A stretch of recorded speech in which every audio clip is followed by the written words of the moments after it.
എല്ലാ സഹോദരങ്ങൾക്കും നമ്മുടെ യൂട്യൂബ് ചാനലിലേക്ക് സ്വാഗതം. ഈ ഒരു വീഡിയോ എന്ന് വെച്ചാൽ കുട്ടികളും മുതിർന്നവരും ഒക്കെ ഒരുപോലെ കണ്ടിരിക്കേണ്ട ഒരു വീഡിയോ ആണ്. പിന്നെ എനിക്കൊരു റിക്വസ്റ്റ് ഉണ്ട് എന്ന് പറഞ്ഞാൽ, ഈ ഒരു വീഡിയോ ഇഷ്ടമാവുകയാണെങ്കിൽ തീർച്ചയായും ഇത് നിങ്ങൾക്ക് ഉപകാരപ്പെടും എന്ന് തോന്നിക്കഴിഞ്ഞാൽ ഈ ഒരു വീഡിയോ നിങ്ങൾ പരമാവധി ആളുകളിലേക്ക് എത്തിക്കാനായിട്ട് ശ്രമിക്കുക. പിന്നീട് അത് മാത്രമല്ല നിങ്ങൾക്ക് വീഡിയോ ഇഷ്ടമാവുകയാണെങ്കിൽ തീർച്ചയായും നിങ്ങൾ ലൈക്ക് തരണം എന്നുള്ള കാര്യം ഞാൻ പ്രത്യേകം പറയുകയാണ്. ഇതുവരെ നമ്മുടെ ചാനൽ സബ് ചെയ്തിട്ടില്ലാത്ത ആളുകളൊക്കെ ഉണ്ടെങ്കിൽ ഒന്ന് സബ് ചെയ്തേക്കൂ. അപ്പോൾ നമുക്ക് നേരെ ഈ ഒരു വീഡിയോയുടെ ആവശ്യകതയെക്കുറിച്ച് ആദ്യം ഞാൻ പറയാം. ഈ ഒരു വീഡിയോയുടെ ആവശ്യം എന്ന് വെച്ചാൽ, നമ്മുടെ സമൂഹത്തിൽ ഒരുപാട് അരാജകത്വങ്ങൾ വന്ന് ചേർന്നുകൊണ്ടേയിരിക്കുകയാണ്. ഓരോ ദിവസം ചെല്ലുന്തോറും കുറ്റകൃത്യങ്ങൾക്ക് ഒരു കുറവുമില്ല. അത് ഇങ്ങനെ കൂടി വരികയാണ് ദിനം പ്രതി. ഇന്നലെ നമ്മൾ ന്യൂസ് കാണുന്ന കൊലപാതകങ്ങളും പീഡനങ്ങളും അല്ല നാളെ കാണുമ്പോൾ അതിൻ്റെ ഇരട്ടിയായിട്ടാണ് നമ്മൾ കാണുന്നത്. അപ്പോൾ എന്തായിരിക്കും ഇതിനൊക്കെ പിന്നിലുള്ള ഒരു കാര്യമെന്ന് വെച്ചാൽ, പണ്ടും മനുഷ്യരുണ്ടായിരുന്നു, പണ്ട് സ്ത്രീകളും ഉണ്ടായിരുന്നു, പുരുഷനും ഉണ്ടായിരുന്നു, ഇല്ലേ? എല്ലാവരും ഉണ്ടായിരുന്നു. ഇന്ന് എന്തൊക്കെയുണ്ടായിരുന്നു അതൊക്കെ അന്നും ഉണ്ടായിരുന്നു. പക്ഷെ അന്നൊക്കെ പണ്ട് കാലഘട്ടത്തിൽ ഇതിൻ്റെ അളവ് തീരെ കുറവായിരുന്നു എന്ന് തന്നെ പറയാം. പക്ഷേ തീരെ കുറവായിരുന്നു എന്ന് അങ്ങനെ തീർത്തും പറയാനും പറ്റില്ല. കാരണം എന്താണെന്ന് വെച്ചാൽ, പണ്ടൊക്കെ എന്ന് പറഞ്ഞാൽ തമ്പുരാന്മാരുടെ ആ ഒരു മേൽക്കോയ്മയൊക്കെ ഉണ്ടായിരുന്ന ഒരു കാലഘട്ടമായിരുന്നു. അന്ന് അടിയാളത്തികളായിട്ട് നിന്ന പെണ്ണുങ്ങളെടുത്ത് അവരുടെ ആ ഒരു ആധിപത്യം അവർ സ്ഥാപിച്ചിട്ടുണ്ടായിരുന്നു. ഈ പാവപ്പെട്ട താഴ്ന്ന കുലജാതരായിട്ടുള്ള സ്ത്രീകളുടെ അടുത്തൊക്കെ ഇവരുടെ ഫ്രസ്ട്രേഷൻ ഇവരങ്ങ് തീർക്കുമായിരുന്നു. പക്ഷേ അവർക്ക് പ്രതികരിക്കാൻ പറ്റാത്തത് കൊണ്ട് അവർ അങ്ങ് സഹിക്കും. പിന്നീട് ചെയ്യുന്നത് എന്താണെന്ന് വെച്ചാൽ, ഈ തമ്പ്രാന്മാരുടെ മക്കളെ അടിയാളത്തികൾ പ്രസവിക്കുന്ന ആ ഒരു വിവേചനം അന്നുണ്ടായിരുന്നു. ശരിക്കും പറയുകയാണെങ്കിൽ വിവേചനം എന്ന് അതിനെ ഒരിക്കലും പറയാൻ പാടില്ല. കാരണം കുഞ്ഞുങ്ങളെപ്പോഴും നല്ലത് തന്നെയാണ്. പക്ഷെ അതല്ല ഇവിടെ വിവേചനം എന്ന് പറയാനുള്ള കാര്യം എന്ന് വെച്ചാൽ, തമ്പുരാട്ടിമാർ പ്രസവിക്കുന്ന കുഞ്ഞുങ്ങളെ മാത്രമേ തമ്പുരാന്മാരെ ഏറ്റെടുക്കത്തുള്ളൂ. ഇതുപോലെ നമ്മുടെ അടിയാള സ്ത്രീകൾ പ്രസവിക്കുന്ന കുഞ്ഞുങ്ങളെയൊന്നും അവർ നേർക്ക് നേരെ വരാൻ പോലും സമ്മതിക്കില്ല. അവരെ അച്ഛാന്നൊന്ന് വിളിക്കാനോ ഒന്നും സമ്മതിക്കില്ല. രഹസ്യമായിട്ട് പ്രസവിച്ച് വളർത്തുക, ഇതൊക്കെയായിരുന്നു നടന്നുകൊണ്ടിരുന്നത്. അച്ഛൻ ആരാണെന്ന് പോലും ശരിക്കും പറയുകയാണെങ്കിൽ ആ കുട്ടികൾക്ക് അറിയുന്നുണ്ടായിരിക്കും. ചിലപ്പോൾ ഈ അടിയാള സ്ത്രീകളെ വേറെ അവരിൽ തന്നെ ഉള്ള ഒരു വിവാഹം കഴിക്കും. പിന്നീട് അവരെ തന്നെ ആയിരിക്കും ചിലപ്പോൾ ഈ കുട്ടികളെ അച്ഛാന്ന് വിളിച്ചങ്ങ് ശീലിക്കുന്നത്. ഇങ്ങനെയൊക്കെ ആയിരുന്നു പണ്ടത്തെ ആ ഒരു കാലഘട്ടം പൊയ്ക്കൊണ്ടിരുന്നത്. പിന്നീട് കുറേ കഴിഞ്ഞപ്പോൾ അതിലൊക്കെ മാറ്റം ഉണ്ടായി, കുറേ മാറ്റങ്ങളൊക്കെ വന്നു അതിലൊക്കെ. പിന്നെ അങ്ങനെ ഇരിക്കുന്ന സമയത്ത് പിന്നെ കൂടുതൽ ആളുകളും എന്ന് വെച്ചാൽ, ഈ തമ്പ്രാന്മാരുടെ ഇഷ്ടത്തിന് വേണ്ടിയിട്ട് ഈ പാവം സ്ത്രീകളങ്ങ് വഴങ്ങി കൊടുക്കുക. കൂടുതലും അടിച്ചു തൽക്കാരികളെന്നൊക്കെ പറയും അന്നത്തെ കാലഘട്ടത്തിൽ വീട്ടുവേലയ്ക്കൊക്കെ വരുന്ന സ്ത്രീകളെ. അങ്ങനെ അവർ സഹിച്ചും ക്ഷമിച്ചും അങ്ങ് പോയി വന്നു. ആ ഒരു കാലഘട്ടം എന്ന് പറഞ്ഞാൽ ധാർഷ്ട്യത്തിൻ്റെ കാലഘട്ടമാണ്. അതായത് ജാതിയുടെ വർഗത്തിൻ്റെയൊക്കെ പേരിലുണ്ടാകുന്ന ആ വലിയൊരു ഒരു വേർതിരിവുള്ള ആ ഒരു കാലഘട്ടമായിരുന്നു അന്നും.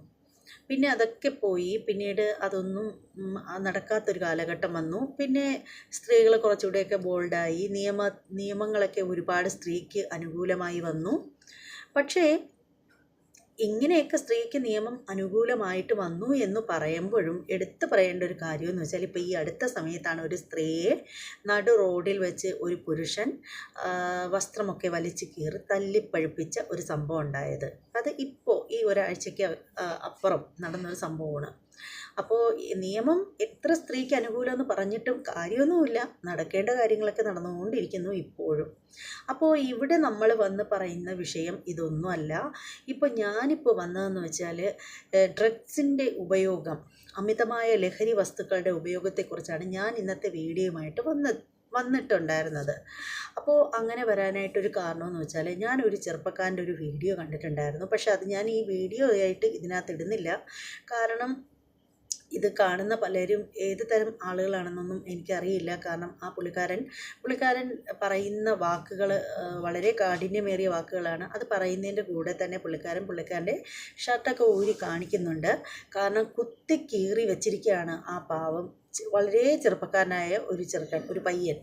അവൻ്റെ ശരീരമൊക്കെ കുത്തിക്കീറി വെച്ചിരിക്കുകയാണ്. അപ്പോൾ അവൻ പറയുന്നതെന്ന് വെച്ചാൽ, അവൻ ഇങ്ങനെ ഡ്രഗ്സ് വിറ്റ് നടന്നൊരു പയ്യനായിരുന്നു. അപ്പോൾ അത്യാവശ്യം അവൻ ഉപയോഗിക്കുകയും ചെയ്യുമായിരുന്നു. ഇത് വിൽപ്പനയൊക്കെ നടത്തി വന്ന ആളാണ്. അയാളുടെ പേരിൽ 3-4 കേസുകളും കാര്യങ്ങളും ഒക്കെ ഉണ്ട്. അപ്പോൾ ഇങ്ങനെ ചെയ്തു വന്നതിൻ്റെ ഇടയ്ക്ക് തന്നെ പിന്നീട് ഈ പുള്ളിക്ക് തന്നെ തോന്നി, വേണ്ട, ഇത് അത്ര നല്ല കാര്യമല്ല. പുള്ളിക്കെന്തോ നല്ല ആ ഒരു ഇത് തോന്നി, മനസ്സിൽ ദൈവമായിട്ടൊരു നല്ലൊരു തോന്നലുണ്ടാക്കി കൊടുത്തു. അപ്പോൾ ആ ഒരു സഹോദരൻ പിന്നീട് അതിനെ എതിർക്കാൻ തുടങ്ങിയ ആ ഒരു സമയത്ത് അയാളുടെ അനിയനുൾപ്പെടെയുള്ള ആളുകൾ കുറച്ച് പേര് ചേർന്നിട്ട് പുള്ളിക്കാരനെ കുത്തിക്കീറി, മുകളിൽ നിന്ന് താഴറ്റം വരെ കുത്തി വലിച്ച് കീറിയ ആ ഒരു ഇത്. അങ്ങനെ പുള്ളി 2 ദിവസം വെൻറ്റിലേറ്ററിലായിരുന്നു, അങ്ങോട്ടോ ഇങ്ങോട്ടോ എന്നറിയാൻ വയ്യാത്ത ആ ഒരു അവസ്ഥയിലായിരുന്നു. അങ്ങനെ പുള്ളി അതിനെക്കുറിച്ച് വ്യക്തമായിട്ട് പറയുന്നുണ്ട്. ഈ ഒരു സംഭവം ഇപ്പോൾ ഉപയോഗിക്കാത്ത ആളാരുമില്ല എന്നാണ് അദ്ദേഹം പറയുന്നത്. സ്റ്റേജ് ഷോ നടക്കുന്ന സമയത്ത് പോലും പലരും ഇത് ഉപയോഗിച്ചിട്ടാണ് വന്നിരിക്കുന്നത് എന്നൊക്കെ പറഞ്ഞിട്ട് പുള്ളിക്കാരൻ കുറേ കാര്യങ്ങൾ പറയുന്നു. അപ്പോൾ അദ്ദേഹം ഇപ്പോൾ പറയുന്നത് എന്താണെന്ന് വെച്ചാൽ, എന്തായാലും ഇത്രയും കാലത്തെ കാര്യങ്ങളൊക്കെ പോട്ടെ, ഇനിയെങ്കിലും ഇങ്ങനെയുള്ള ഒരു കാര്യങ്ങൾക്കും അയാൾ ഇനി കൂട്ടു നിൽക്കില്ല എന്ന് തന്നെയാണ് പറയുന്നത്. പുതിയ തലമുറയെങ്കിലും നശിച്ചു പോകരുത് എന്നൊക്കെ പറഞ്ഞിട്ട് ആ ചെറുപ്പക്കാരൻ വളരെയധികം വേദനയോടുകൂടി ആത്മാർത്ഥതയോടുകൂടി പറയുകയാണ്. ഇത്രയേറെ കുത്തി കീറിയിട്ട് ആ ശരീരത്തിൽ ഇത്രയേറെ വേദന അനുഭവിച്ചിട്ടും അദ്ദേഹം ഇപ്പോഴും വളരെ സ്ട്രോങ് ആയിട്ട് നിൽക്കുകയാണ് ഇതിന് എതിരെ. അതാണ് ഇവിടെ പറയുന്നത്. അപ്പോൾ അത് കണ്ടപ്പോഴത്തേക്ക് എനിക്ക് തോന്നി, എന്നാൽ കഴിയുന്ന കാര്യങ്ങൾ എനിക്ക് എൻ്റെ ചാനൽ വഴി ഒരു ചെറിയൊരു ബോധവൽക്കരണം ആയിക്കോട്ടെ എന്ന് കരുതിയിട്ട് പറയാമെന്ന് വിചാരിച്ചു. കാര്യം എന്താണെന്ന് വെച്ചാൽ, എന്നെ അംഗീകരിക്കുന്ന കുറേ സഹോദരന്മാരും സഹോദരിമാരും എനിക്കുണ്ട്. അപ്പോൾ അവർ കേൾക്കുകയാണെങ്കിൽ എൻ്റെ വാക്കുകൾ ഒരു 100 പേര് കേൾക്കുമ്പോൾ അതിൽ ഒരാൾക്കെങ്കിലും ഒരു പകുതി മനസ്സുണ്ടായാലും അത് എൻ്റെ വിജയം തന്നെയാണ്. അപ്പോൾ അതുകൊണ്ടാണ് ഞാനിങ്ങനെ ഒരു വീഡിയോ പറഞ്ഞു വന്നത്.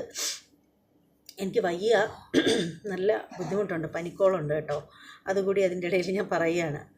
സംഭവം എന്താണെന്ന് വെച്ചാൽ, എനിക്ക് നമ്മുടെ കൂടെ പിറന്ന മക്കളോടും സഹോദരന്മാരും സഹോദരികളോടും ഒക്കെ എനിക്ക് പറയാനായിട്ടുള്ളത് ഒരേ ഒരു കാര്യമാണ്. നിങ്ങൾ ഒരിക്കലും എന്തിൻ്റെ പേരിലായാലും നിങ്ങൾ ഒരിക്കലും ലഹരി മരുന്ന് തൊടാനേ പാടില്ല. ഒരു തവണ നിങ്ങളൊന്ന് ജസ്റ്റ് ഒന്ന് രുചിച്ച് കഴിഞ്ഞാലും അതൊരു ക്യാൻസർ പോലെ നിങ്ങളെ വിടാതെ പിന്തുടരും. ഇന്ന് നിങ്ങളൊരു ശകലം പോലും രുചിച്ച് കഴിഞ്ഞാൽ നാളെ നിങ്ങൾക്കത് വേണമെന്ന് തോന്നും.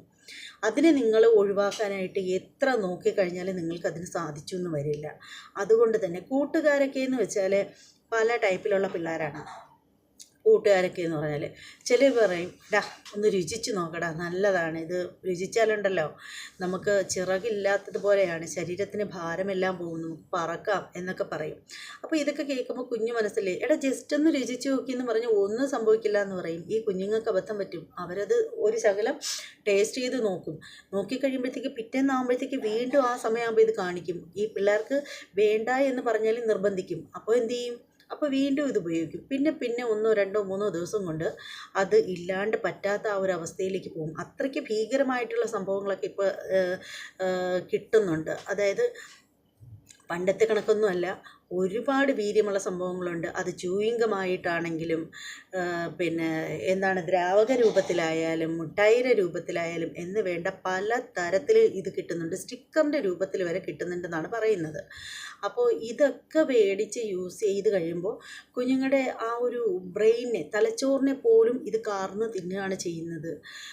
പെട്ടെന്ന് തന്നെ എന്താണ് ഇതിന് അഡിക്റ്റായി കഴിയുന്നു. പിന്നീട് എന്ത് വേണേലും ചെയ്യും എന്നുള്ളൊരവസ്ഥയാവുകയാണ്. കാരണം ഇത് മേടിക്കാനായിട്ടുള്ള പണം വീട്ടിൽ നിന്ന് കിട്ടില്ല എന്നുണ്ടെങ്കിൽ ആദ്യമൊക്കെ ഈ കുട്ടികൾക്ക് ഇത് ഫ്രീ ആയിട്ടായിരിക്കും കൊടുക്കുന്നത്. കാരണം ഫ്രീ ആയിട്ട് കൊടുത്ത് ഇതിന് അഡിക്ഷൻ ഉണ്ടാക്കി എടുക്കുക എന്നുള്ളതാണ് ഇത് കച്ചവടക്കാരുടെ ഒരു തന്ത്രം എന്ന് പറയുന്നത്.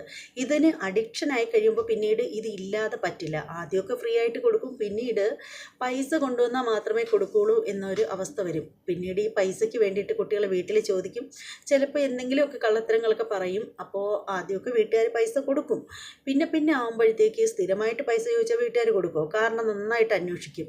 അപ്പോൾ വ്യക്തമായ കാരണങ്ങളൊന്നും പറയാനില്ലെങ്കിൽ എന്താ ചെയ്യുന്നത്? വീട്ടിൽ നിന്ന് എടുത്തുകൊണ്ട് പോകും, അല്ലെങ്കിൽ പിടിച്ചു പറിച്ചുകൊണ്ട് പോവും, എടുത്തുകൊണ്ട് പോവും. പിന്നീട് വീട്ടുകാരത് കൊടുക്കാതിരിക്കുമ്പോഴത്തേക്ക് വീട്ടുകാരുടെ വഴക്കായി ദേഷ്യമായി ആ ദേഷ്യം പുറപ്പെടുവിക്കുന്നത് ഒരു പക്ഷേ കയ്യിൽ കിട്ടുന്ന വീട്ടുപകരണങ്ങളും സാധനങ്ങളും മുഴുവനും എറിഞ്ഞുടച്ച് നശിപ്പിച്ചുമായിരിക്കും അതിൻ്റെ ആ ഒരു ഫ്രസ്ട്രേഷൻ തീർക്കുന്നത്. അതിനുശേഷം വീട്ടിലുള്ള വിലപിടിപ്പുള്ള സാധനങ്ങളൊക്കെ എടുത്തുകൊണ്ട് പോകാൻ തുടങ്ങും. അത് എന്താണ് പാത്രങ്ങളായാലും അതുപോലെയൊക്കെയുള്ള ഓട്ടോറിലേക്ക് ഉണ്ടെങ്കിൽ വിളക്ക് അങ്ങനെയൊക്കെയുള്ള സംഭവങ്ങളായാലും അതൊക്കെ കാശ് കൊടുത്താൽ കിട്ടുന്ന നല്ല കാശ് കൊടുക്കുമ്പോൾ നല്ല കാശ് കിട്ടുന്ന സാധനങ്ങളാണ്. അതുപോലെ പിന്നെ ഇലക്ട്രോണിക്സ് ഉപകരണങ്ങളായാലും കുഞ്ഞു കുഞ്ഞു ഗോൾഡ് ആയാലും അതുപോലെ ഓരോന്നായിട്ട് അടിച്ച് മാറ്റിക്കൊണ്ട് പോകാൻ തുടങ്ങും. എന്തിനു വേണ്ടിയിട്ടാണ് ഇത് ചെയ്യുന്നത്? ഇത് കൊടുത്തിട്ട് ഡ്രഗ്സ് മേടിക്കുന്നതിന് വേണ്ടിയിട്ട്. പിന്നീട് അമ്മയുടെ കഥയിൽ കിടക്കുന്ന കമ്മൽ വേണമെങ്കിൽ ഉറക്കത്തിൽ കട്ടെടുത്തുകൊണ്ട് പോവാം എന്ന് വേണ്ട, വീട്ടിൽ തലാണിയുടെ ഇടയിൽ കിടക്കുന്ന സാധനം പോലും എടുത്തുകൊണ്ട് പോയി കൊടുക്കാനുള്ള, അതായത് അത്രയേറെ ഇത് കാണിക്കും എന്നാണ് ഞാനതിന് ഉദ്ദേശിച്ച് പറഞ്ഞിട്ടുള്ളത് കേട്ടോ. അപ്പോൾ ഇതിങ്ങനെയൊക്കെ ചെയ്യും. ഒടുവിൽ അവൻ എല്ലാ അർത്ഥത്തിലും ഒരു ക്രിമിനലായി തീരുകയാണ്. മോഷണം കൂടി കിട്ടുകയാണ്. ഈ ഒരു ഡ്രഗ്സ് ഉപയോഗിക്കുന്നത് വഴി കിട്ടുന്നത് എന്താണ്? മോഷണം കൂടിയാണ്. കാരണം ഇത് മേടിക്കാൻ വേണ്ടിയിട്ട് വീട്ടിൽ നിന്ന് കിട്ടുന്നതൊക്കെ മോഷ്ടിച്ചും പറക്കിയും കെട്ടിയൊക്കെ കൊടുത്ത് വിറ്റ് കിട്ടുന്ന പൈസ കൊണ്ട് മേടിക്കുന്നു. അപ്പോൾ അവനൊരു മോഷ്ടാവും കൂടി ആവുകയാണ്. അപ്പോൾ നിങ്ങൾ പുതിയ തലമുറക്കാർ ഇതൊന്ന് ഓർക്കണം. നമ്മൾ രാജ്യത്തിൻ്റെ നട്ടെല്ലെന്ന് പറയുന്നത് എന്താണ്? ആരോഗ്യമുള്ള ഒരു സമൂഹം, ആരോഗ്യമുള്ള പൗരന്മാർ തന്നെയാണ് ഇന്ത്യയുടെ നട്ടെല്ല് എന്ന് പറയുന്നത്, അല്ലേ? അപ്പോൾ നമ്മൾ ഇതുപോലെ ശരിക്കും പറയുകയാണെങ്കിൽ ഇതുപോലെയുള്ള ഈ ലഹരി ഉൽപ്പന്നങ്ങൾ എവിടെ നിന്നാണ് വരുന്നത് നമ്മുടെ രാജ്യത്ത്? ഒന്ന് ഓർത്ത് നോക്കൂ. ആരെങ്കിലും ചിന്തിച്ച് നോക്കിയിട്ടുണ്ടോ ഇതുവരെയെങ്കിലും? ഇത്രയും സാധനങ്ങളൊക്കെ ഇത് എവിടെ നിന്നാണ് വരുന്നത്? എവിടെ നിന്നായാലും എങ്ങനെയായാലും നമ്മൾ ആലോചിക്കേണ്ട ഒരു കാര്യമെന്ന് വെച്ചാൽ, നമ്മുടെ രാജ്യത്തിന് പെട്ടെന്നൊരു അക്രമം നേരിടേണ്ടി വന്നു കഴിഞ്ഞാൽ കരുത്തും ആരോഗ്യമുള്ള ഒരു തലമുറ ഉണ്ടെങ്കിൽ മാത്രമേ അവരെ ചെറുത്ത് നിൽക്കാൻ സാധിക്കുകയുള്ളൂ. പുതിയ തലമുറകളെല്ലാവരും ഇതുപോലെ ഡ്രഗ്സൊക്കെ ഉപയോഗിച്ച് നശിച്ച് നാറാണക്കല്ല് പറിക്കുകയാണെങ്കിൽ, അതായത് ഒന്നിനും പ്രതികരിക്കാൻ വയ്യാത്ത ലഹരിക്ക് അടിമകളായിട്ടുള്ള ഒരു പുതിയൊരു തലമുറയാണ് നമ്മുടെ മുന്നിലേക്ക് ഉള്ളതെങ്കിൽ നമ്മുടെ രാജ്യത്തിനെ ആക്രമിച്ച് കീഴ്പ്പെടുത്താനായിട്ട് നമ്മുടെ ശത്രു രാജ്യങ്ങൾക്ക് വളരെ എളുപ്പം സാധിക്കുന്ന ഒരു കാര്യമാണ്. മനസ്സിലായില്ലേ? നല്ല പൗരന്മാരെ ഉണ്ടായാൽ മാത്രമേ, അത് ആണായാലും പെണ്ണായാലും, നല്ല ആരോഗ്യമുള്ള ഒരു സമൂഹം, ഇന്ത്യക്കാർ മുഴുവൻ നല്ല ആരോഗ്യത്തോടു കൂടി കഴിഞ്ഞാൽ മാത്രമേ അതിന് സാധിക്കത്തുള്ളൂ. അല്ലാതെ കുറച്ച് പേര് നന്നായിട്ടിരുന്നിട്ട് ബാക്കി കുറച്ച് പേര് മോശമായിട്ടിരുന്നാൽ എങ്ങനെ ശരിയാവും? ഒരാൾ ഉപയോഗിച്ച് കഴിയുമ്പോൾ അവരൊരു 9 പേർക്ക് ഇത് റെക്കമെൻഡ് ചെയ്യാനായിട്ട് സാധ്യതയുണ്ട്. കാര്യം എന്താണ്? അവിടെയും ബിസിനസ് തന്ത്രമാണ്. കാരണം നീ ഇത്ര പേരെ പിടിച്ചു തരികയാണെങ്കിൽ നിനക്ക് ഇത്ര മരുന്ന് ഫ്രീ ആയിട്ട് കിട്ടും. അങ്ങനെ ഒരിത് വെക്കുകയാണ് അവർ. അങ്ങനെ ഒരിത് വെക്കുമ്പോൾ എന്താണ്? ഈ ഒരു കുട്ടിക്ക് ഒരു ഇത്തിരി ഐറ്റം ഫ്രീ ആയിട്ട് കൊടുത്തു കഴിയുമ്പോൾ ഇവനൊരു 9 പേരെ ഇതിലേക്ക് ആക്കി കൊടുക്കുകയാണ് അവർക്ക്. അപ്പോൾ ആ 9 പേർക്ക് ആദ്യം ഒരു ഇത്തിരിച്ച് കൊടുത്തു കഴിയുകയാണെങ്കിൽ ഒരു 2-3 ദിവസം കഴിയുമ്പോൾ ഈ 9 പേരും നല്ല എമൗണ്ട് കൊടുത്തായിരിക്കും പിന്നീട് ഇത് മേടിക്കുന്നത്. ഇത് ഒരുപാട് സ്ഥലങ്ങളിൽ നടക്കുന്നുണ്ട്. സ്കൂൾ കേന്ദ്രീകരിച്ചായാലും, എന്തിന് കൂടുതൽ പറയുന്നത്, ബസ് സ്റ്റോപ്പ് കേന്ദ്രീകരിച്ച് വരെ ഇങ്ങനെയൊക്കെ നടക്കുന്നുണ്ടെന്നാണ് പറയപ്പെടുന്നത്. എന്ത് തന്നെയാണെങ്കിലും ഇതിനൊക്കെ ഒരു തടയിടണം എന്നുണ്ടെങ്കിലുണ്ടല്ലോ, കുട്ടികൾ തന്നെ വിചാരിക്കണം ഇത്തരത്തിലുള്ള സാധനങ്ങളൊന്നും രുചിച്ച് പോലും നോക്കാൻ പാടില്ല എന്ന് ചിന്തിക്കണം. എന്തിനാണ് വെറുതെ നമ്മുടെ നല്ല ആരോഗ്യം നഷ്ടപ്പെടുന്നു? നമ്മുടെ വീട്ടിൽ നമ്മുടെ അച്ഛനമ്മമാരും സഹോദരങ്ങളും ബന്ധുക്കളുമായിട്ടൊക്കെ സന്തോഷമായിട്ട് കഴിയാനുള്ള ആ ഒരു മുഹൂർത്തമാണ് നമുക്ക് നഷ്ടപ്പെടുന്നത് നമ്മുടെ ജീവിതത്തിൽ. അത് മാത്രമാണോ നഷ്ടപ്പെടുന്നത്? നമുക്ക് നമ്മുടെ കൂട്ടുകാരൊത്തൊക്കെ നന്നായിട്ട് മനസ്സ് തുറന്ന് സംസാരിക്കുക, മനസ്സ് തുറന്ന് ചിരിക്കുക, ആരോഗ്യമുള്ള ഒരു തലമുറ ഉണ്ടാവുക, നമ്മളിൽ നിന്ന് തന്നെ നമുക്ക് പുതിയ നല്ല നല്ല കുഞ്ഞുങ്ങൾക്ക് ജന്മം കൊടുക്കുക. എന്നാലും നമ്മൾ മുതിർന്ന് വലിയ പൗരന്മാരാവില്ലേ? അല്ലെങ്കിൽ സ്ത്രീകൾ വനിതകളായി തീരില്ലേ? അപ്പോൾ ഇതിനൊന്നും പറ്റാതെ നമ്മുടെ ജീവിതം വെറുതെ കുട്ടിച്ചോറായി പോവത്തേ ഉള്ളൂ ഈ ലഹരിയുടെയൊക്കെ ഉപയോഗം കൊണ്ട്. അല്ലാതെ ഒന്നും നേടാൻ പറ്റില്ല. നമ്മൾ അധപ്പതിച്ച് പോവുകയുള്ളൂ. പിന്നീട് ഒടുവിൽ എന്താണ്? ക്യാൻസർ പോലുള്ള മാരക രോഗങ്ങൾ വന്നിട്ട്, അല്ലെങ്കിൽ തലച്ചോറിൽ ട്യൂമർ പോലുള്ള അത്രയും മാരകമായിട്ടുള്ള പലതരത്തിലുള്ള ക്യാൻസർ വന്നിട്ട് ഏറ്റവും അധികം വേദനാജനകമായിട്ടുള്ള ഒരു മരണമായിരിക്കും നമ്മളെ കാത്തിരിക്കുക. അതുകൊണ്ട് എന്താ ലാഭം? നിങ്ങളെ കഷ്ടപ്പെട്ട് നൊന്ത് പ്രസവിച്ച് വളർത്തിയ അച്ഛനും അമ്മയും അതെങ്ങനെ താങ്ങാൻ പറ്റും? ശരിക്കും പറയുകയാണെങ്കിൽ നിങ്ങളുടെ ചികിത്സയ്ക്കുള്ള പണം വേണമെങ്കിൽ പോലും ആ അച്ഛനും അമ്മയും തെണ്ടേണ്ട ഗതികേടായിരിക്കും. ഇതൊക്കെ എന്തിനാണ് വരുത്തി വയ്ക്കുന്നത്? നിങ്ങളൊന്ന് ഓർത്തു നോക്കിയാണ്. ഇങ്ങനെയൊക്കെ ഇതൊക്കെ വരുത്തി വെച്ചതുകൊണ്ട് നിങ്ങൾക്ക് എന്തെങ്കിലും നേട്ടം ഉണ്ടാവോ? എന്ത് ലാഭമാണുള്ളത്? അപ്പോൾ എനിക്ക് പറയേണ്ട ഒരു കാര്യം എന്ന് വെച്ചാൽ വെറുതെ എങ്കിലും തമാശയ്ക്ക് വേണ്ടിയെങ്കിലും ഇതൊന്ന് രുചിച്ച് നോക്കും. നീ ആണാണെങ്കിൽ ഒന്ന് ചെയ്ത് കാണിക്കടാ എന്ന് പറയുവാണെങ്കിൽ എന്താ നിങ്ങൾ പകരം മറുപടി കൊടുക്കുന്നത്? ആണാണോ എന്ന് തെളിയിക്കാൻ വേണ്ടിയിട്ട് ഈ ഡ്രഗ്സ് എടുത്തങ്ങ് കഴിച്ച് കാണിക്കുകയാണോ ചെയ്യേണ്ടത്? ഞാൻ ആണാണ് എന്ന് തന്നെ പറയണം. എൻ്റെ അച്ഛനും അമ്മയ്ക്കും അറിയാം ഞാൻ ആണാണെന്ന്, പിന്നെ എനിക്കും അറിയാം ഞാൻ ആണാണെന്ന്. പിന്നെ എന്താ നിങ്ങൾക്ക് എന്താ ഞാൻ ബോധിപ്പിച്ച് തരണോ? അതിൻ്റെ ആവശ്യമൊന്നും എനിക്കില്ല. താൻ വേണമെങ്കിൽ വിശ്വസിച്ചാൽ മതി, താൻ പോടോ തൻ്റെ പാട്ടിന്, എനിക്ക് ഇതിൻ്റെ ആവശ്യമില്ല എന്ന് പറയണം. പിന്നെയും താങ്കളെ വട്ടം പിടിച്ചിട്ട് വീണ്ടും ഇതേ ഡയലോഗ് തന്നെ ചോദിച്ചുകൊണ്ടിരുന്നതാണല്ലേ, എന്താണ് ഊരി അങ്ങ് കാണിക്കണം. കണ്ടില്ലേ, ഇപ്പം ഡൗട്ടൊന്നും ഇല്ലല്ലോ. അത്രയേ ഉള്ളൂ. അല്ലാതെ ഇതൊന്നും മേടിച്ച് തിന്ന് ജീവിതം നശിപ്പിക്കാനായിട്ട് ഒറ്റ മനുഷ്യനും തുടങ്ങരുത്. കാരണം ഒരിക്കൽ നിങ്ങളിത് തൊട്ട് കഴിഞ്ഞാൽ നിങ്ങളുടെ ലൈഫ് പോയി. നിങ്ങളുടെ ഒരു കുഞ്ഞിനെ വളർത്തുന്നതിലുള്ള ബുദ്ധിമുട്ട് എത്ര വലുതാണെന്നറിയാമോ? അതൊരു അമ്മയായ എനിക്കറിയാം നന്നായിട്ട്, അതുപോലെ പലർക്കും അറിയാം. സ്വന്തം മക്കൾക്ക് വേണ്ടിയിട്ടാണ് ഒരു അച്ഛനും അമ്മയും ജീവിക്കുന്നത്. ശരിക്കും പറയുകയാണെങ്കിൽ ഒരു അമ്മയായി കഴിയുകയാണെങ്കിൽ, അല്ലെങ്കിൽ ഒരു ഭാര്യയായി കഴിയുകയാണെങ്കിൽ അവരുടെ ഇഷ്ടത്തിന് പോലും ആയിരിക്കില്ല. എന്തെങ്കിലും ഇഷ്ടമുള്ള സാധനം ഉണ്ടെങ്കിൽ പോലും ഉണ്ടാക്കുമ്പോൾ ഭർത്താവിൻ്റെയും മക്കളെയും വീട്ടിലുള്ളവരുടെയും ഇഷ്ടം നോക്കിയായിരിക്കും, അതിന് പ്രാധാന്യം കൊടുത്തായിരിക്കും എല്ലാം വച്ചുണ്ടാക്കുന്നത് പോലും. അങ്ങനെയായിരിക്കും. അപ്പോൾ ഒരുപാട് പ്രതീക്ഷകൾ കാണും എല്ലാ അച്ഛനമ്മമാർക്കും മക്കളെ പറ്റിയിട്ട്. ഒരുപാട് സ്വപ്നങ്ങളുണ്ടാവും. അത് ആൺകുട്ടികളെ പറ്റിയായാലും പെൺകുട്ടികളെ പറ്റിയായാലും. അപ്പോൾ ഇന്നത്തെ ഈ ഒരു കാലഘട്ടത്തിൽ നിങ്ങൾ ഒരിക്കലും ഈ ലഹരി മരുന്നുകൾക്ക് ഒരിക്കലും കൊണ്ടുവന്ന് തല വെച്ച് കൊടുക്കരുത്. ഇപ്പോൾ സ്കൂളുകളിൽ തന്നെ പിള്ളേർ ഉപയോഗിച്ച് തുടങ്ങുന്ന ഒരു സംഭവമാണ്, ആദ്യമേയൊക്കെ തുടങ്ങി വിൽക്കുന്നതാണ് കൂള് പോലുള്ള സംഭവങ്ങൾ. കൂള്, അതുപോലെ പല തരത്തിലുള്ള സിഗരറ്റുകൾ. 5 രൂപ തൊട്ടുണ്ട് സിഗരറ്റുകൾ പല തരത്തിലുള്ള. എന്തുവാണ്, ചാർമിനാർ, റോയൽ, അങ്ങനെ പല ടൈപ്പിലുള്ള. എന്നോട് ചോദിക്കും എന്നാൽ ഇതൊക്കെ നിങ്ങൾക്ക് എങ്ങനെ അറിയാമെന്ന്. അത് ഞങ്ങളുടെ വീട്ടിലൊരു ചെറിയ കടയുണ്ട്, അപ്പോൾ കടയിലുണ്ട് ഇതൊക്കെ എന്ന് കരുതിയിട്ട് കുട്ടികളാരും ഇവിടെ വന്ന് മേടിക്കാറില്ല. പ്രായമുള്ളവർ തന്നെയാണ് മേടിക്കുന്നത്. അത് അല്ലെങ്കിൽ പിന്നെ ഇപ്പോൾ മദ്യത്തിൻ്റെ കുപ്പിയിൽ തന്നെ സർക്കാർ പേരെഴുതി വെച്ചിട്ടുണ്ട്, ഈ മദ്യം കഴിക്കരുതെന്ന് എഴുതി വെച്ചിട്ടുണ്ട്. സിഗരറ്റിൽ എഴുതി വെച്ചിട്ടുണ്ട് ക്യാൻസർ ഉണ്ടാവുമെന്ന്. ഇതൊക്കെ അങ്ങനെയാണെങ്കിൽ എഴുതി വെച്ചിട്ട് വിൽപ്പന നടത്തുന്നതിനേക്കാൾ ഭേദം സർക്കാരിന് ഇതൊക്കെ അങ്ങ് നിർത്തിക്കൂടെ എന്നാണ് എനിക്ക് സർക്കാരിനോട് ചോദിക്കാനുള്ളത്. അത് പിന്നെ എങ്ങനെ നിർത്തി കഴിയുകയാണെങ്കിൽ അതിൻ്റെ പേരിൽ സർക്കാരിന് കിട്ടുന്നതൊക്കെ ഇല്ലാണ്ടായി പോവില്ലേ? ഇതിൻ്റെയൊക്കെ പേരിൽ നല്ലൊരു എമൗണ്ട് സർക്കാരിൽ അടയുമല്ലോ, അതൊക്കെ കിട്ടാതായി പോവില്ലേ? അപ്പോൾ എന്തായാലും എൻ്റെ പൊന്നു മക്കളെ, എനിക്ക് നിങ്ങളോടൊക്കെ പറയാനുള്ളതെന്ന് വെച്ചാൽ, നിങ്ങൾ ദയവ് ചെയ്ത് ഒരിക്കലും നിങ്ങളുടെ ജീവിതം നശിപ്പിക്കരുത്. നിങ്ങൾ സമൂഹത്തിൽ, നിങ്ങൾ നമ്മുടെ രാജ്യത്ത് നല്ല പൗരന്മാരായിട്ട് വളരണം. നമ്മുടെ രാജ്യത്തെ മറ്റുള്ളവർ ആക്രമിക്കാനൊന്ന് ഭയപ്പെടണം. ആരും അതിനായിട്ട് തുനിയരുത്. കാരണം നല്ല സ്ട്രോങ് പൗരന്മാരുള്ളതാണ് ഇന്ത്യക്കകത്ത് എന്നൊരു തോന്നൽ എല്ലാവർക്കും ഉണ്ടാവണം.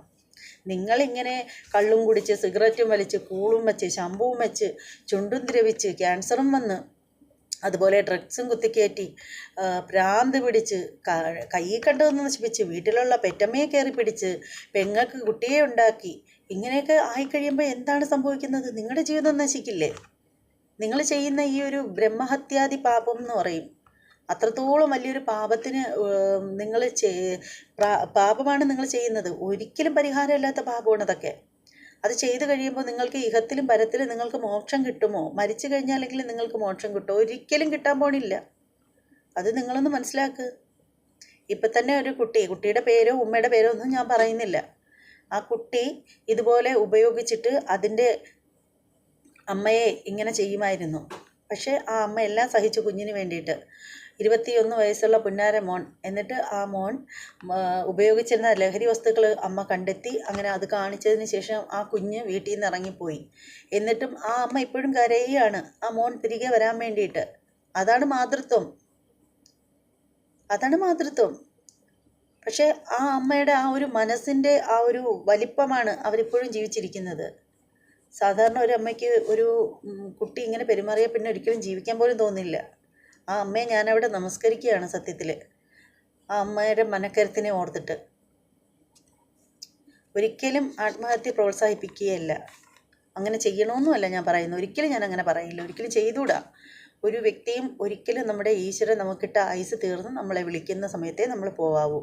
അല്ലാതെ നമ്മൾ ഒരിക്കലും സൂയിസൈഡിനെ പറ്റി ആരും ചിന്തിക്കരുത്. അപ്പോൾ എന്താണ്, ഇത് കഴിച്ചു കഴിയുമ്പോൾ ആരാണ് മുന്നിലുള്ളതെന്നുള്ള ബോധം പോലും ഉണ്ടാവില്ല. പിന്നീട് എന്താണ് സംഭവിക്കുന്നത്? ഇതിൻ്റെ ബോധം കിടമ്പോൾ നിങ്ങൾ ഓർക്കുമ്പോൾ നിങ്ങൾ കാണുന്നത് ഇരുമ്പഴികളായിരിക്കും. പോലീസുകാരെ കയ്യിൽ നിന്ന് നല്ല വൃത്തിക്ക് കിട്ടും നിങ്ങൾക്ക്. നിങ്ങൾ താങ്ങില്ല മക്കളെ. ഇങ്ങനെയൊക്കെ ചെയ്തിട്ട് പോലീസ് സ്റ്റേഷനിൽ ചെന്ന് കഴിഞ്ഞാൽ നിങ്ങൾ കിട്ടുന്ന തല്ലുകൾ നിങ്ങൾ താങ്ങില്ല. നിങ്ങളെ ചന്തി ഉറപ്പിച്ചിരിക്കാൻ അവർ അനുവദിക്കില്ല. അപ്പോൾ അത്തരത്തിലുള്ള അവസ്ഥയിലേക്ക് പോകാതെ നല്ല കുട്ടികളായിട്ട് നല്ല സമൂഹമാണ് നമുക്ക് വേണ്ടത്. അങ്ങനെ വളരാനായിട്ട് നോക്കുക. അപ്പോൾ ഞാൻ പറയുന്ന കാര്യങ്ങളൊക്കെ ഒരു ചെവി കൊണ്ട് കേട്ട് മറു ചെവി കൊണ്ട് കളയാതെ എല്ലാവരും ഇതൊന്ന് ശ്രദ്ധിക്കുക. നിങ്ങളുടെയൊക്കെ ലൈഫ് നന്നായിട്ട് വരട്ടെ. ഓരോരുത്തരും ഇത് ഉപയോഗിച്ചിട്ട് വന്നിട്ട് വീട്ടിൽ വന്നിട്ട് പെണ്ണുങ്ങൾക്കും സ്വസ്ഥത കൊടുക്കൂല, കുഞ്ഞുങ്ങളെയും പറക്കിയിട്ടടിച്ചിട്ട്. അപ്പോൾ അതിൽ നിന്നൊക്കെ ഒരു മോചനം ഉണ്ടാവണം. നിങ്ങൾ നല്ല രീതിയിൽ നന്നായിട്ട് ഇടപഴകുമ്പോഴായിരിക്കും കുഞ്ഞുങ്ങൾ നല്ലൊരു സമൂഹത്തിൽ, അല്ലാതെ കുഞ്ഞുങ്ങൾ നല്ല രീതിയിൽ വളർന്നു വരുന്നത്. വീട്ടിലെ അന്തരീക്ഷം മോശമാകുമ്പോൾ അത് കുട്ടികളെയും ബാധിക്കും. കുറേ കാര്യങ്ങൾ എനിക്ക് നിങ്ങളുമായിട്ട് ഷെയർ ചെയ്യണമെന്നുണ്ട്. പക്ഷേ എന്ത് ചെയ്യാനൊക്കും, വീഡിയോ ഒരുപാട് ലെന്തായിട്ട് വരുന്നു. അതുകൊണ്ട് ഇനി മറ്റൊരു വീഡിയോയുമായിട്ട് വരുമ്പോൾ ഞാൻ എല്ലാ കാര്യങ്ങളും കുറേ കാര്യങ്ങൾ ഇങ്ങനെ പറയുന്നുണ്ട്. ഞാൻ അതായത് മനസ്സിൽ ഒരുപാട് കാര്യങ്ങൾ നിങ്ങളുമായിട്ട് ഷെയർ ചെയ്യണമെന്ന് ഞാൻ ആഗ്രഹിക്കുന്നുണ്ട്. കാരണം സമൂഹത്തിന് കൂടി ഞാൻ റിയാക്ഷൻ വീഡിയോ ചെയ്യുന്നു. നമ്മൾ ചെയ്യുന്ന റിയാക്ഷൻ വീഡിയോ പലപ്പോഴും പലരും ചെയ്യുന്ന വീഡിയോ ആണ് വീണ്ടും വീണ്ടും നമ്മളും എടുത്തിട്ട് ചെയ്യുന്നത്. അപ്പോൾ അതിനേക്കാൾ അങ്ങനെയും ചെയ്യും. നമ്മൾ ട്രെൻഡിങ് ആയിട്ടുള്ള കാര്യങ്ങളൊക്കെ കാണുകയും എടുക്കുകയൊക്കെ ചെയ്യുമ്പോൾ നമ്മളത് വീഡിയോ ആയിട്ട് ചെയ്യും. പക്ഷേ അതിനേക്കാളേറെ സമൂഹത്തിന് ഉപയോഗമുള്ള ഇത്തരത്തിലുള്ള കുറച്ച് കാര്യങ്ങളും കൂടി എൻ്റെ ചാനൽ വഴി നിങ്ങളിലേക്ക് എത്തിക്കണം എന്ന് ആഗ്രഹിക്കുന്നുണ്ട് ഞാൻ. അതുകൊണ്ടാണ് ഇങ്ങനെ വീഡിയോ ചെയ്തത്. അപ്പോൾ എന്തായാലും ഇനി നമുക്ക് ഇതുപോലെ ഉപയോഗപ്രദമായിട്ടുള്ള ഒരു വീഡിയോയുമായിട്ടൊക്കെ കാണാം. അപ്പോൾ വീഡിയോ ഇഷ്ടമായെങ്കിൽ നിങ്ങൾ മറ്റുള്ളവർ കൂടി ഒന്ന് ഷെയർ ചെയ്ത് കൊടുത്തേക്കുക. പലപ്പോഴും പലരും ഒരുപക്ഷെ എൻ്റെ വീഡിയോകൾ ഷെയർ ചെയ്യാൻ അറയ്ക്കുന്നത് എൻ്റെ ഈ വീടിൻ്റെ പ്ലേസൊക്കെ കണ്ടിട്ടാണെന്ന് എന്നോട് ചിലരൊക്കെ പറഞ്ഞിട്ടുണ്ടായിരുന്നു. അത് കേട്ടപ്പോൾ എനിക്ക് നല്ല വിഷമം തോന്നി. എന്തായാലും ഇപ്പോൾ ഉടനെയൊന്നും പറ്റില്ല. ഒരു 2 മാസത്തിനകത്ത് ഈ റൂമിൻ്റെ കുറച്ച് ഭാഗമെങ്കിലും ഒന്ന് പെയിൻ്റ് അടിക്കാൻ ഞാൻ ശ്രദ്ധിക്കാം. അപ്പോൾ അതുകൊണ്ട് ആ ഒരു കാരണം കൊണ്ട് നിങ്ങൾ എൻ്റെ വീഡിയോ ഷെയർ ചെയ്ത് കൊടുക്കാതിരിക്കരുത്. അതെൻ്റെ ഒരു അപേക്ഷയാണ്.